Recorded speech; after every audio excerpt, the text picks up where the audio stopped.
Édouard Jaumier, cofondateur de Olesio, nous a rejoint. Bonjour. Bonjour. Merci d'être avec nous dans Smart Education. Olesio, je le disais, une plateforme d'aide à l'orientation sur laquelle une multitude de contenus est disponible. Fiches métiers, podcasts, vidéos explicatives. Vous lancez également une appli mobile. On va en parler aujourd'hui avec vous. Sur la plateforme, on démarre par un petit test. Moi, je me suis prêtée au jeu. C'est une manière de quoi? De mieux cibler les centres d'intérêt, c'est ça, des jeunes?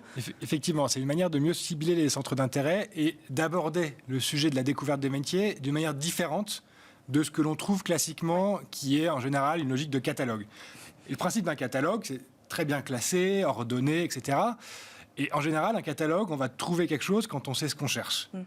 Si on ne sait pas ce qu'on cherche, on ne va pas trouver grand-chose. Alors, quelles questions vous leur posez à ces jeunes et comment l'algorithme, après, fait sa petite tambouille? On va leur demander ce qu'ils aiment, ce qu'ils font et ce qu'ils connaissent.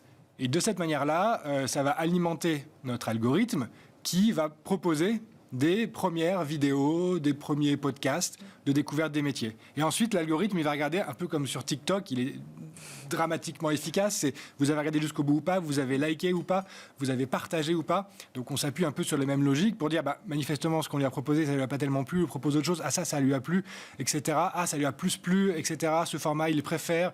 Et de fil en aiguille, on va pouvoir l'orienter dans la découverte de sujets professionnels, de métiers, d'environnements qui l'intéressent. Le but, c'est de l'amener où, ce jeune? Le but, c'est de l'amener à découvrir des métiers et d'éclairer son choix. On ne va pas le flécher sur un métier. Ce n'est pas du tout l'objectif. L'objectif, c'est de s'ouvrir un peu à la grande diversité des métiers. On a un peu regardé des études, on a fait nous-mêmes aussi un certain nombre de travaux là-dessus. Des jeunes, des collégiens, des lycéens, ils connaissent 40 métiers, 50 métiers maximum. Ils connaissent des métiers évidents. Métiers qu'on voit dans la rue, un policier, un boulanger, un pharmacien, etc. Après, les métiers de service, et les métiers qu'on ne voit pas au quotidien, ils ne les connaissent pas. Alors, est-ce que cette application mobile, elle part du même principe? C'est ça, on part aussi tout de suite des centres d'intérêt des jeunes? Alors, elle part du même constat. Par contre, le principe est différent. Le principe, il est vraiment tourné autour du jeu. Donc, c'est une application mobile en réalité augmentée. Donc, on superpose du virtuel sur du réel. Et on va, du coup, par le jeu, permettre à notre utilisateur de scanner des objets autour de lui et lui dire quels métiers ont été nécessaires pour faire ce micro. Et alors, pour faire ce micro? Pour faire ce micro, on imagine assez facilement qu'il y a un métier d'électronicien, parce qu'il y a de l'électronique dedans.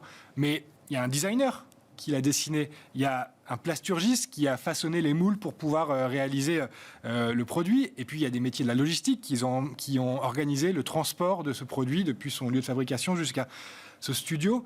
Les métiers du marketing qui ont travaillé sur sa marque, etc. Donc, ces métiers invisibles qu'on va permettre de découvrir par le jeu.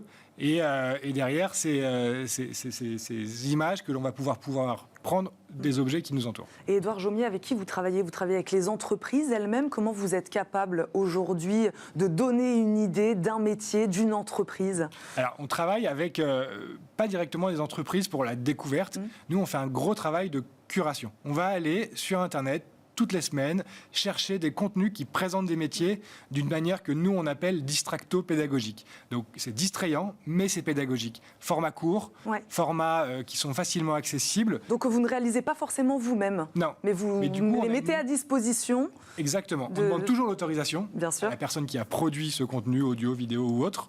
Et derrière, ça nous permet de proposer des milliers de contenus sur une grande diversité de métiers. On a 800 métiers référencés sur lesquels on a plusieurs contenus qui s'adaptent en fonction. Je suis dans le métro, je vais plutôt écouter une version audio. Je suis chez moi tranquillement installé, je vais avoir plutôt un contenu vidéo.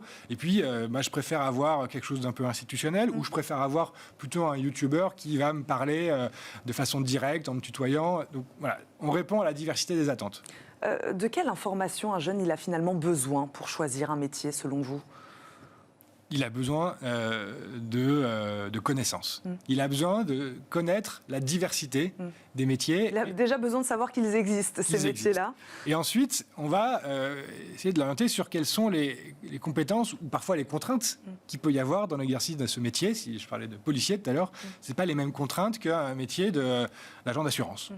Donc, il y a un certain nombre d'informations comme ça qu'il faut connaître. Et puis, il y a un certain nombre de compétences qui sont plus attendues dans certains métiers. Il y a un métier commercial, il y a des compétences relationnelles qui sont intimement liées à ce métier-là. En revanche, si jamais je fais un métier de comptables. J'ai peut-être moins besoin, je ne dis pas qu'elles ne sont pas nécessaires, mais j'en ai peut-être un peu moins besoin que dans un métier commercial. Quel est votre business model chez Olesio? Comment ça marche? Est-ce qu'on doit s'abonner? Non, c'est toujours, et ce sera toujours, gratuit pour les utilisateurs. Et ça, c'est hyper important. En revanche, on est un acteur économique, on a besoin de se financer, donc on a une activité de conseil auprès des acteurs de l'emploi et de la formation, c'est une chose. Et ensuite, le modèle économique, c'est de faire de la mise en relation entre nos utilisateurs et soit des acteurs de la formation, soit des acteurs qui vont recruter, donc des entreprises parfois, qui vont recruter directement et former chez eux. En tout cas, c'est gratuit pour le jeune qui veut découvrir les métiers. C'était important de le préciser. Une toute petite question, il nous reste 20 secondes. C'est une question que j'ai envie de poser à tous mes invités cette année. Quel est, selon vous, Édouard Jaumier, le modèle éducatif idéal, alors qu'on parle d'orientation, là, actuellement? Bon, je pense qu'un modèle éducatif idéal, il n'existe pas parce qu'il va dépendre de qui est le receveur. En revanche, moi, je suis intimement convaincu que c'est un modèle d'ouverture à la curiosité qui va fonctionner et qui va permettre à tous ces jeunes d'être curieux, d'avoir envie de découvrir, d'avoir envie de creuser les choses et de s'ouvrir au monde. Et c'est ce que vous voulez aider à faire avec Olesio. Merci beaucoup, Édouard Jaumier. Je rappelle que vous êtes le cofondateur de Olesio. Merci d'avoir été avec nous aujourd'hui dans Smart Education. Merci à vous de nous avoir suivis. On se retrouve évidemment très vite pour un nouveau numéro de Smart Education. À très vite sur Smart. Ciao.